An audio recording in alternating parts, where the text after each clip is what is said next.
sauve mon peuple de Satan à Dieu, de ténèbres à la lumière, de la faim à l'abondance. Have your way, have your way, have your way, have your way, have your way. Nous célébrons la présence du Saint-Esprit par nos acclamations, nos cris de joie et nos cris de reconnaissance. Alléluia. Praise the Lord. Quelqu'un est béni encore cet après-midi. Je veux voir la joie de quelqu'un. Est-ce qu'on peut entendre un amen jusqu'à Gambela?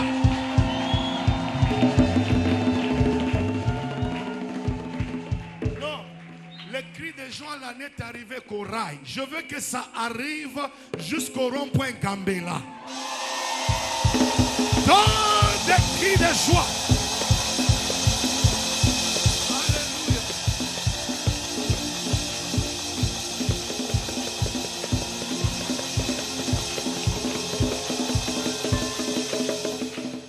Amen.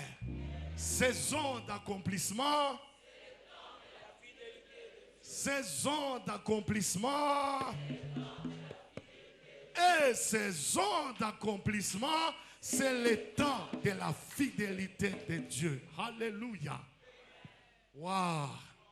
Comme je vous disais le matin, la journée d'aujourd'hui, même quand tu écoutes la prédication, tu es toujours, même dans les cœurs là, mon Père, char d'Israël et sa cavalerie.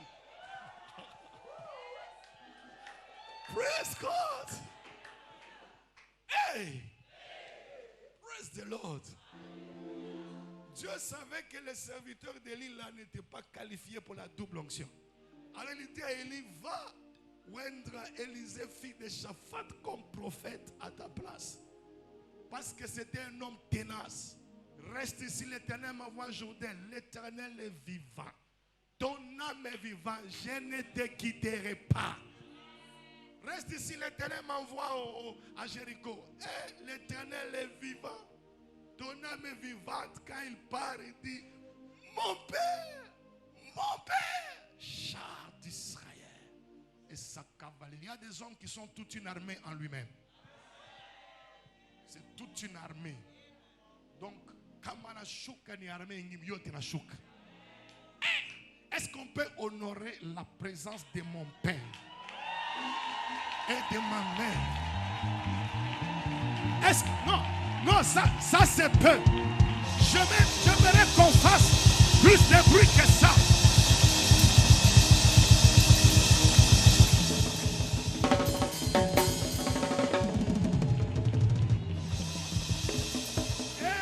Amen. Praise the Lord. Un an est passé, reste ici. J'ai dit, je ne te laisse pas. 2 ans, je ne te laisse pas. 3 ans, à 10 ans, j'écris mon Père, mon Père. Non, ça c'est un langage prophétique. Il n'y a que ceux qui baignent dans les prophétiques qui peuvent comprendre ça.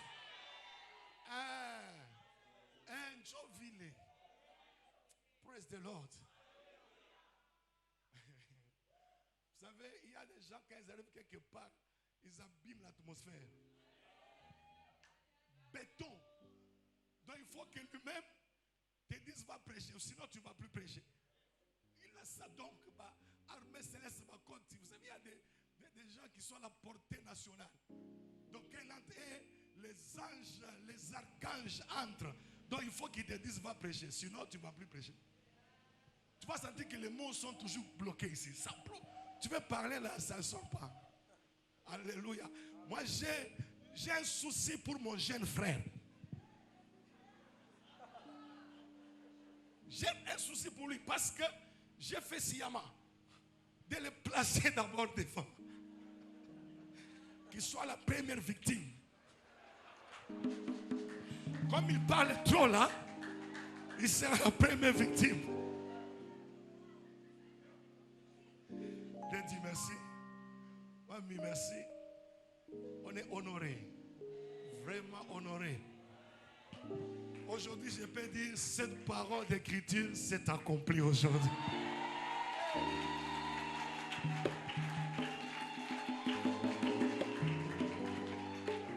Amen. Psalm 119, 130.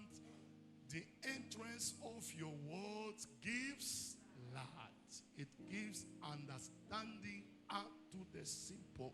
L'entrée de tes paroles donne la lumière et donne la compréhension simple. Dis avec moi, parle-moi ce soir, Seigneur. Enseigne-moi à te voir. Donne-moi la compréhension de ta parole. Et je vivrai. Au nom de Jésus. Amen. J'invite de ce pas l'apôtre Delphin Wampanga Ilunga. Pendant qu'il avance, nous acclamons le Seigneur. Alléluia.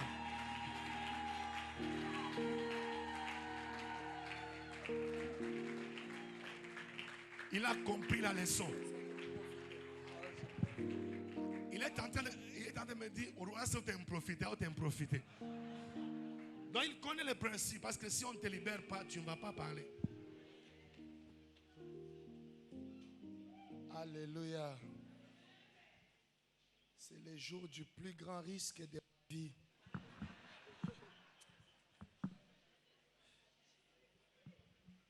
Que Dieu pardonne seulement le docteur Jean-Claude d'avoir rendu les choses si difficiles. Amen.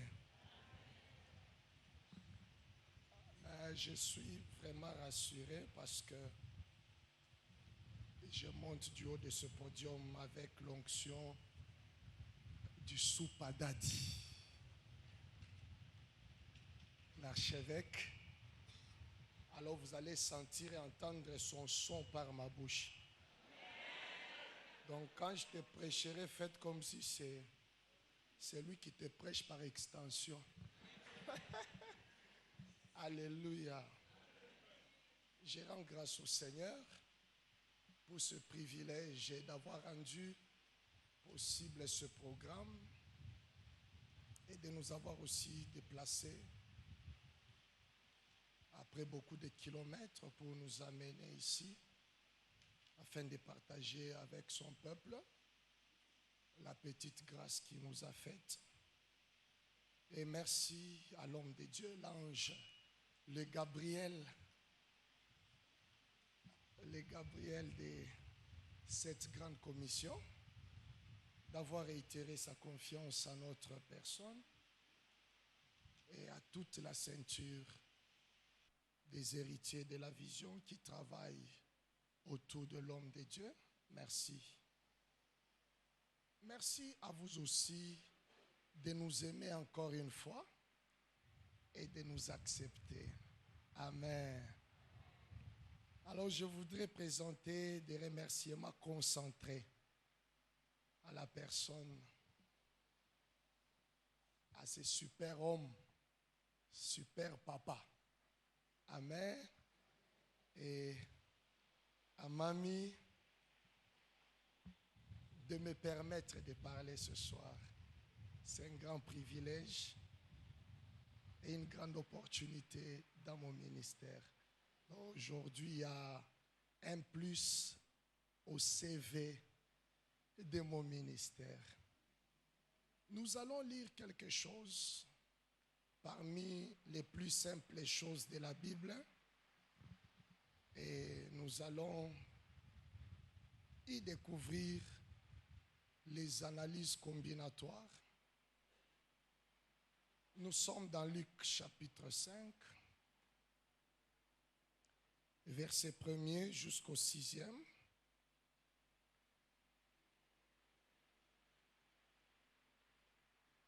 Luc chapitre 5, du 1er au 6e verset. Aidez-moi à lire à haute voix au nom de Jésus.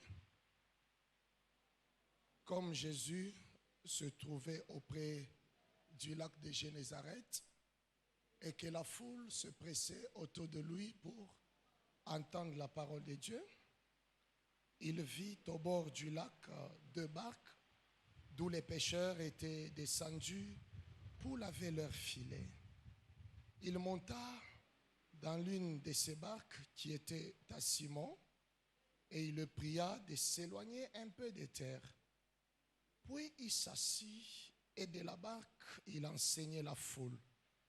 Lorsqu'il eut cessé de parler, il dit à Simon, avance en pleine eau et jetez vos filets pour pêcher. Simon lui répondit, Maître, nous avons travaillé toute la nuit sans rien prendre, mais sur ta parole, je jetterai les filets. L'ayant jeté, ils prirent une grande quantité de poissons et leurs filets se rompaient. C'est la parole du Seigneur. Nous voulons découvrir 3 choses importantes qui vont nous amener à vivre l'accomplissement des promesses de Dieu dans nos vies cette année précisément et tous les jours de nos vies spécialement. Dans la lecture que nous venons de faire, nous allons premièrement y découvrir l'importance de la présence de Dieu qui active l'accomplissement de ses promesses. La deuxième chose que nous allons découvrir, c'est l'importance du positionnement. Où es-tu pour que tu vives quoi? Et la troisième chose, nous allons découvrir l'importance de ce que tu as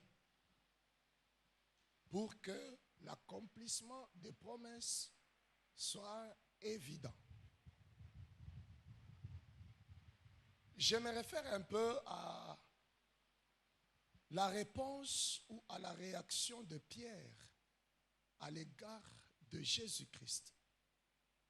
Lorsque celui-ci lui dit, avance au singulier, avance en pleine eau et jetez vos filets au pluriel. C'est qu'un seul doit avancer. Là, c'est l'importance de la commission. Un seul doit avancer, mais plusieurs doivent jeter leurs filets. Quand Christ a dit ça à Pierre, Pierre lui a dit, nous avons travaillé toute la nuit sans rien prendre, mais sur ta parole. C'est qu'il y avait la présence de quelqu'un là-bas qui pouvait parler, libérer une parole, donner un ordre, qui pouvait changer les lois et les donner des choses. La présence de Christ a changé les données et les réalités des choses. Que Dieu bénisse quelqu'un. Tu as raison de dire bien amen, parce que quand je dis que Dieu te bénisse, c'est que je suis sous l'onction d'une haute antenne. Que Dieu te bénisse abondamment. Je désire un peu t'expliquer combien et comment la présence de Christ est importante en tout dans ta vie. Je te rappelle,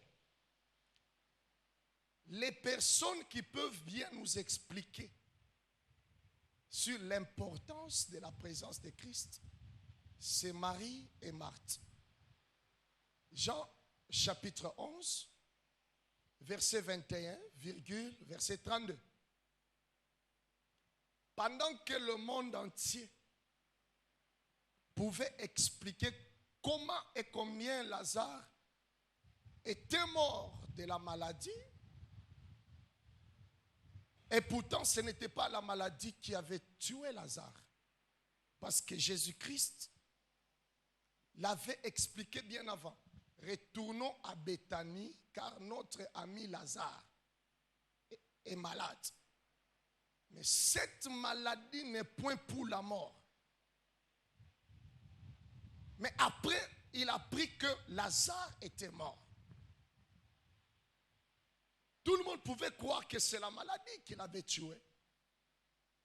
Mais quand Jésus arrive, Marie et Marthe, qui étaient parties le rencontrer, toutes les deux ont expliqué la raison qui était à la base de la mort de leur frère. Seigneur, si tu eusses été là, notre frère ne serait pas mort. C'est qu'en réalité, ce qui l'a tué, ce n'était pas la maladie, c'est parce que toi, tu étais absent. Alors, quand elles ont dit ça à Jésus, directement, à la déclaration de Marie, Jésus dit, où l'avez-vous mis? Après avoir indiqué l'adresse où ils avaient déposé leur cadavre, Jésus a amené là-bas sa présence. Et quand sa présence arrive, sa parole aussi arrive. Il dit, au verset 39, ôtez la pierre.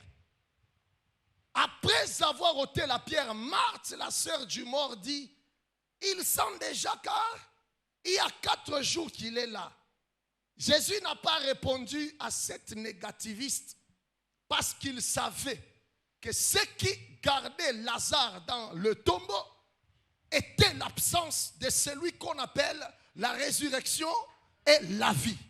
Et quand il arrive, il ouvre seulement sa bouche et il dit, Lazare, sors. Et la Bible déclare, le mort sortit. On n'a pas dit Lazare sortit, le mort. C'est que Jésus n'a même pas chassé l'esprit des morts. Il a seulement libéré la parole parce qu'il sait que là où il y a sa parole, c'est là qu'il y a la vie. Dans la parole qui entre dans le tombeau là, il y a la délivrance, il y a les saluts, il y a la force, il y a la résurrection. Lazare, en étant touché par la parole de Dieu, il allait quitter le tombeau. Ce soir, je viens annoncer à quelqu'un, ta pêche qui avait raté la nuit a maintenant l'obligation de continuer parce que le créateur des poissons est dans cette action et ton filet ne manquera plus de poissons. Quelqu'un me donne un amen qui dépasse l'amen de tout le monde. Un amen qui dépasse l'amen du voisin. Je vais aussi t'amener dans les eaux profondes. Jean chapitre 8. Les pharisiens avaient commis une erreur d'attraper une femme en flagrant délit d'adultère. Ils l'amenèrent devant Jésus, premièrement pour éprouver Jésus, deuxièmement pour mettre la vie de la femme en danger. Quand ils trouvent Jésus dans le temple en train d'enseigner le matin, il descendait de la montagne des Oliviers où il priait toute la nuit. Mais le matin, il a respecté ces principes de prière matinale, les règles des champions. En train d'enseigner, on amène la femme. Nous l'avons trouvée dans une infraction dont Moïse a dit de telles femmes doivent être lapidées. Mais c'est une erreur que vous aviez commise. Toute loi qui cadrait avec la lapidation ne se faisait ni au temple ni dans les camps. C'était des pratiques réservées en dehors du camp. Mais les pharisiens sont allés ramasser la femme. Au lieu de la mener directement dehors du camp pour la lapider, ils se déplacèrent avec elle pour la mener dans la présence de celui qui ne tue pas. Et quand on amène la femme dans la présence de Jésus-Christ, cette femme qui était sous la condamnation, la présence de Jésus-Christ avait arrêté la loi de lapidation. Pourquoi? Parce que la présence de Christ impose des erreurs dans les camps des ennemis. C'est que quand tu es avec Jésus, les calculs de tes ennemis seront accompagnés de plusieurs erreurs. Écoutez comment David s'exprime devant Goliath. Je suis dans 1 Samuel, chapitre 17.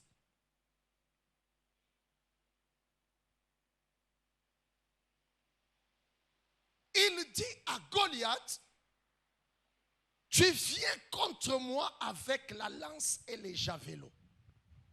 Mais moi, je viens contre toi au nom de l'Éternel, le Dieu d'Israël, l'armée que tu as insultée. C'est que David était en train d'attaquer Goliath, pas seul, mais avec la présence de Elohim. Voilà qu'ayant la présence de Dieu, Goliath, lui, ne voyait qu'un jeune garçon, blond, ayant un beau visage et des beaux yeux, se croyant fort, gigantesque, se croyant expert en guerre, expert en balistique, mais il ignorait que sous sa jupe, il y avait une infirmité. Et pourtant, un incirconcis ne pouvait pas tenir dans le camp des enfants de Dieu. Goliath ne savait pas qu'il avait en lui une faiblesse malgré sa corpulence, malgré sa taille. La présence de l'Éternel impose des grandes et graves erreurs aux ennemis des enfants de Dieu. C'est comme ça que pendant que tu me regardes et que tu entends le son de ma voix ce soir, je tiens à t'annoncer, pendant cette année d'accomplissement des promesses, la présence de Dieu est importante dans ta vie. Et celui qui te cherche avec des problèmes, il aura lui-même des problèmes. Celui qui pense te tuer par ses calculs, il commettra de graves erreurs et ces calculs seront pour ton avantage. Tu m'as donné 2 fois amen, je vais exagérer. Tape la main à ton voisin, dis-lui, condamne-moi dehors. Mais pas dans la présence de Dieu. Dans la présence de Dieu, il n'y a donc point de condamnation. Romains chapitre 8, verset 1er. Il n'y a donc point de condamnation pour tous ceux qui sont en Jésus-Christ. Cette année est pour toi une année d'accéder au surnaturel. C'est pour toi une année d'expérimenter l'accomplissement des promesses qui avaient déjà daté, qui vient de beaucoup d'années passées. La main de l'Éternel veut appliquer au présent des choses dites même dans le passé. La parole de Dieu déclare dans Hébreux chapitre 10 verset 23, partie B. Car celui qui a fait des promesses est fidèle. Retiens ça. Retenons fermement la profession de notre espérance. Car celui qui a fait la promesse est fidèle. Quelqu'un dit amen.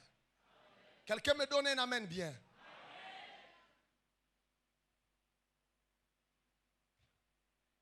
Luc chapitre 13, verset 10. Écoutez l'histoire d'une fille des promesses. La Bible dit Jésus c'était dans une synagogue.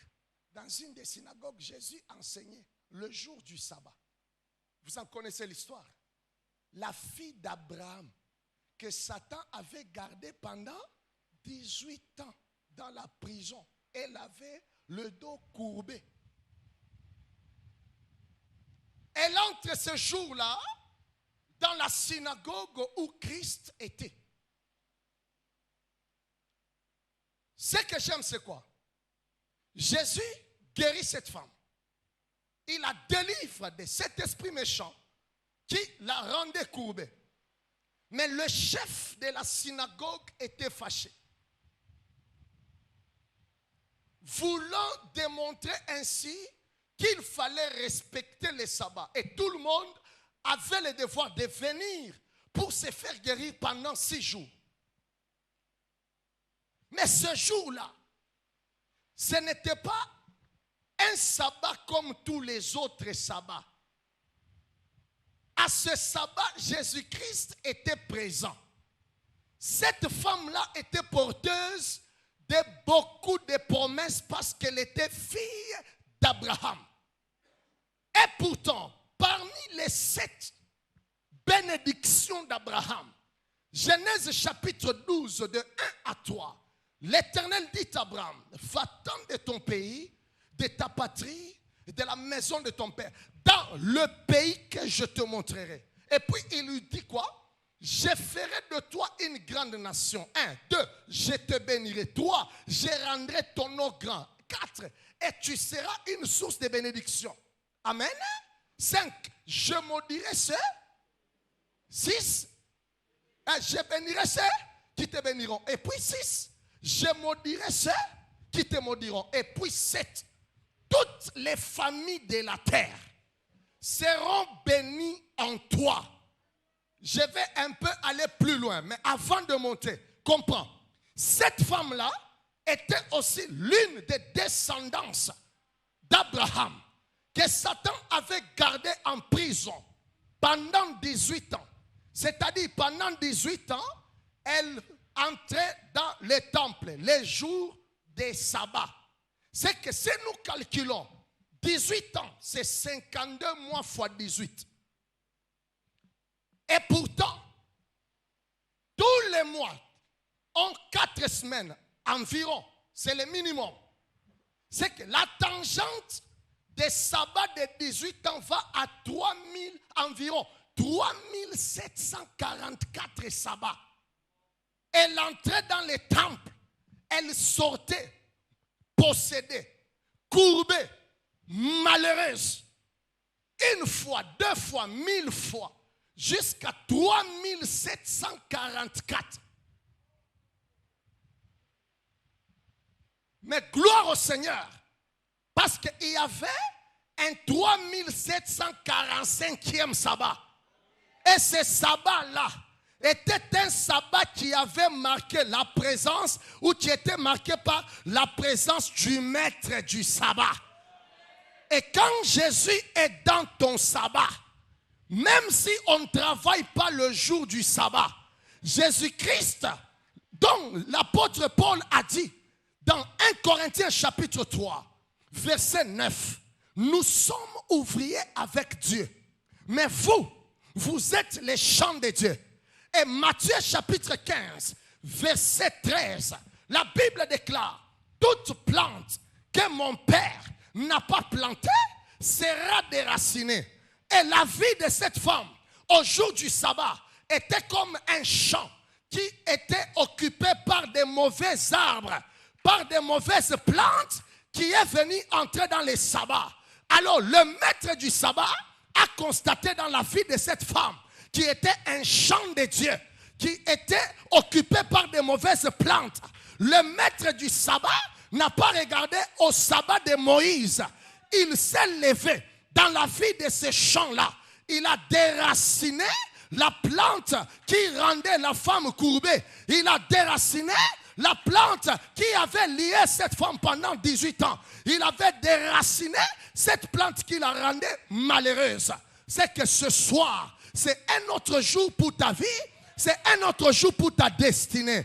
Ce qui ne marchait pas, marchera parce que ici, la présence de Elohim est déjà confirmée. Qui peut me donner 3 fois amen et fort? Tape la main à ton voisin. Dis-lui ceci. Lorsque Samuel entre dans la maison d'Isaïe, David ne restera plus en brousse. Parce que la présence de Samuel apporte le déplacement du futur roi qui est gardé dans la prison des bêtes, dans la prison des fourmis. Isaïe présenta tous les grands frères de David. Et pourtant, sur la vie de David, il y avait une promesse de la royauté. Mais cette promesse n'attendait que l'entrée de Samuel dans la maison de Jesse. Et quand Samuel arrive, David n'a plus droit de rester en brousse parce que sa destinée était déjà dans la maison de son père. L'accomplissement de ses promesses était déjà dans la maison de son père. Et pourtant ce soir, il y a plus que Samuel. Samuel signifie je l'ai demandé à Dieu. Mais ici, il y a plus que Samuel. Ici, il y a la présence d'Emmanuel. Emmanuel, ce n'est pas celui qu'on a demandé à Dieu. Emmanuel, c'est Dieu lui-même qui vient vers toi. Et quand Dieu est là, tes promesses doivent s'accomplir. Et quand c'est le temps de tes promesses, Dieu n'acceptera plus que ton père te garde en brousse, gardant ses moutons. Ce n'est plus ton travail, parce que ta saison vient de sonner. Dis à une personne qui est à tes côtés que Emmanuel est là. Tu n'as plus raison de rester en brousse. David, qu'est-ce que tu fais dans la forêt? Samuel est déjà là. Dis à ton voisin, qu'est-ce que tu fais dans la stérilité? Emmanuel est déjà là. Qu'est-ce que tu fais dans l'échec? Emmanuel est déjà là. Gloire au Seigneur. La présence de Christ, première condition pour la pêche miraculeuse, pour l'accomplissement des promesses. Amos chapitre 5, versets 4 à 6. La parole de Dieu déclare, cherchez l'Éternel et vous vivrez. Cherchez-moi et vous vivrez. Ne cherchez pas Bethel, ne cherchez pas Gilgal. Car. Au verset 6, il dit quoi? Cherchez l'Éternel et vous vivrez. Il y a la vie dans la présence de Dieu. Il y a les miracles dans la présence de Dieu. Quand Emmanuel arrive, il apporte la garantie de vie.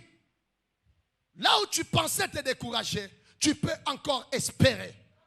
Parce que Emmanuel vient avec les principes de prolongation. Pierre, tu as déjà clôturé ton entreprise. Tu laves déjà ton filet.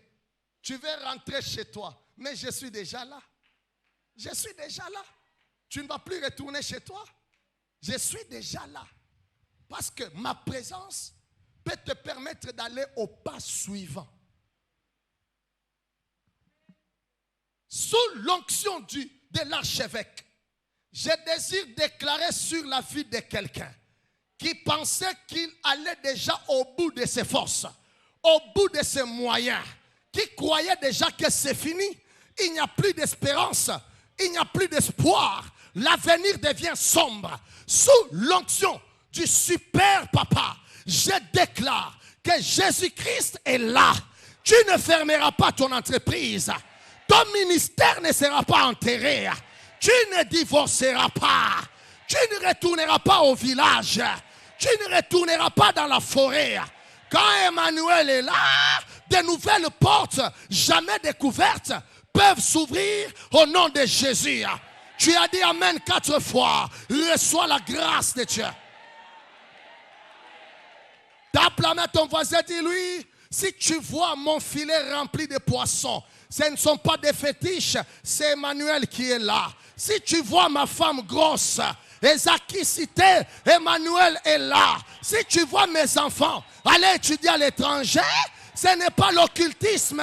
Emmanuel est là. Si tu me vois changer de véhicule, Eza m'agité, Emmanuel. Si tu me vois prophétiser, Emmanuel. Si tu me vois auprès des grands, ce n'est pas la corruption. Emmanuel. Si tu me vois changer les avions comme des motos, et ça problème, il y a qui citer. C'est parce que Emmanuel, si tu vois mes enfants prédotés et mes filles recevoir des prédotes, et ça problème, il y a fétiche, Emmanuel, quand il est là, l'impossible devient possible. Est-ce que tu crois qu'Emmanuel peut apporter un plus dans ta vie? Est-ce que tu crois qu'il peut changer ton CV? Est-ce que tu crois qu'il peut t'introduire dans un grand témoignage? Alors donne-moi un amen plus grand que l'amen de toute la salle. Est-ce que tu peux célébrer avec des grands cris de joie?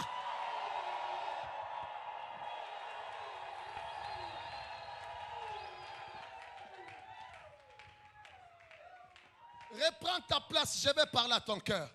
Tape la main à ton voisin, dis-lui, l'apôtre vient t'attaquer. Yes. Yes.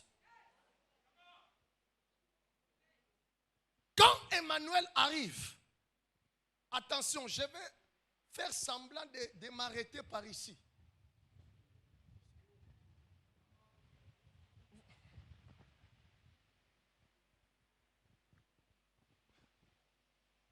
Je vais faire semblant de m'arrêter d'ici 5 minutes. Mais suis-moi bien. Ah.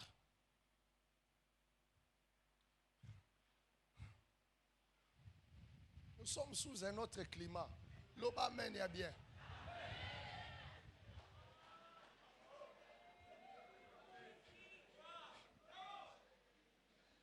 Emmanuel est déjà là. Mais il ne peut pas te donner du poisson s'il ne te trouve pas à l'eau. Parce qu'au désert, il n'y aura pas de pêche miraculeuse. Mais au désert, il y aura la multiplication des poissons. Et pour qu'il y ait multiplication, toi-même, tu dois avoir les supports. Apporte-lui tes 2 poissons. Lui remplira tes paniers de poissons. Mais la pêche miraculeuse, c'est un problème de la mer. C'est que sa présence exige aussi un bon positionnement de ta vie. Où es-tu pour qu'Emmanuel t'accorde quoi? Où sont tes pieds? Où as-tu posé tes pieds pour qu'il te montre quoi? Au désert, il n'a pas dit jetez vos filets. Au désert, il a posé la question, qu'est-ce que vous avez? 2 poissons et 5 pains. Ok. Au désert, Exode chapitre 4, verset 2. Il demande à Moïse, qu'as-tu dans ta main? C'est que tu veux que je commence quelque chose avec toi? Mais je ne suis pas un magicien. Tu dois me présenter les supports, ton propre support, par lesquels moi je peux commencer les choses que tu attends de moi. Ah mon Dieu. Heureusement, il les avait trouvés au bord du lac.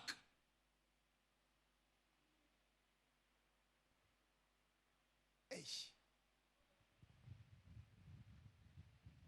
Deuxième chose, en train de laver leur filet.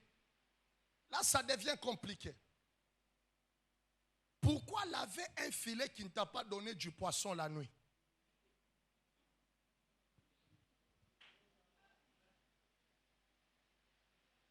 Ça, c'est quel mystère? 2. Il a dit à Jésus, nous avons travaillé toute la nuit sans rien prendre. Vous n'avez rien pris. Mais qu'est-ce que vous enlevez de vos filets? Ça veut seulement dire que dans les filets, il n'y avait pas de poisson. Mais à la place des poissons, il y avait autre chose.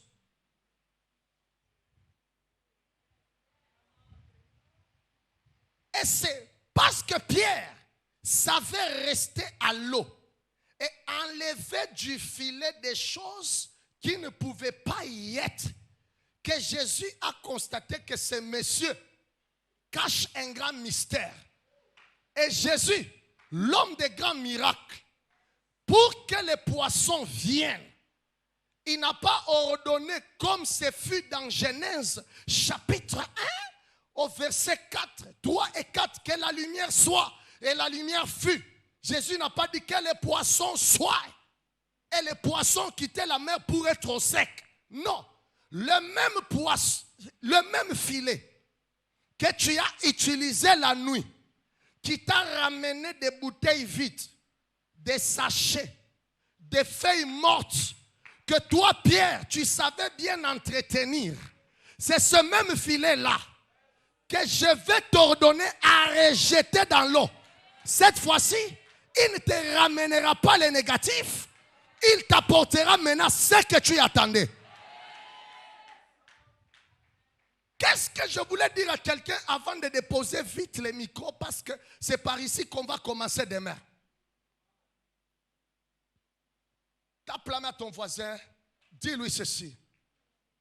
Plusieurs personnes, plusieurs jeunes ministres de ce siècle ne vont pas à la pêche miraculeuse, ne vont pas aux poissons abondants,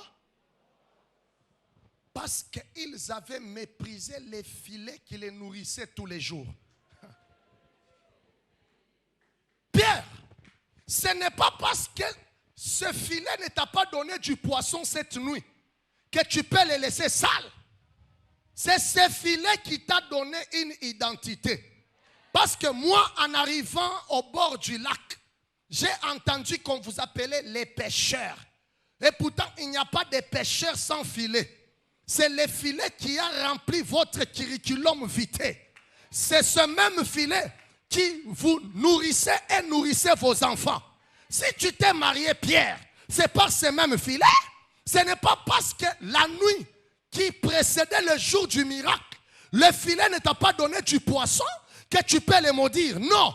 Si tu apprends à entretenir ce même filet, je t'ordonnerai à aller au pas suivant, à aller dans les eaux profondes et avoir beaucoup de poissons.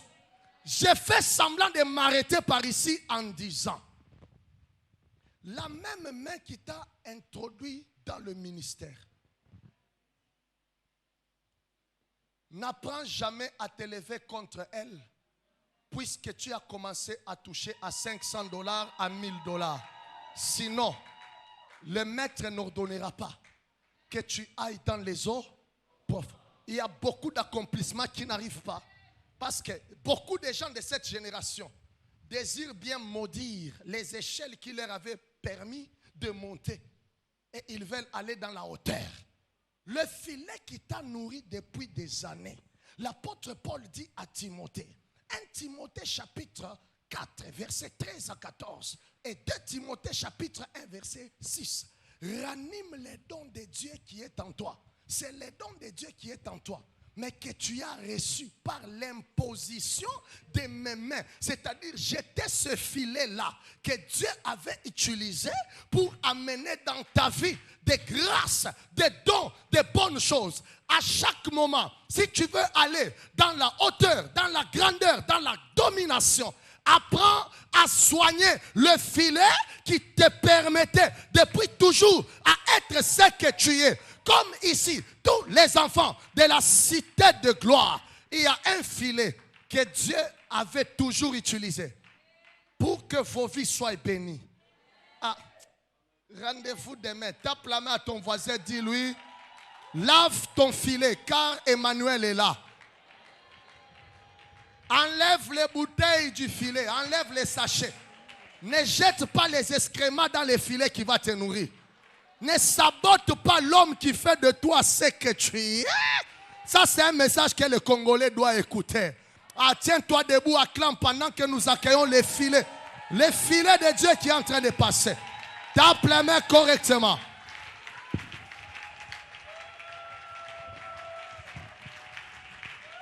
Acclame bien le Seigneur. Acclame très fort. J'aurais voulu entendre des acclamations exagérées. Plus exagérées que ça. Alléluia.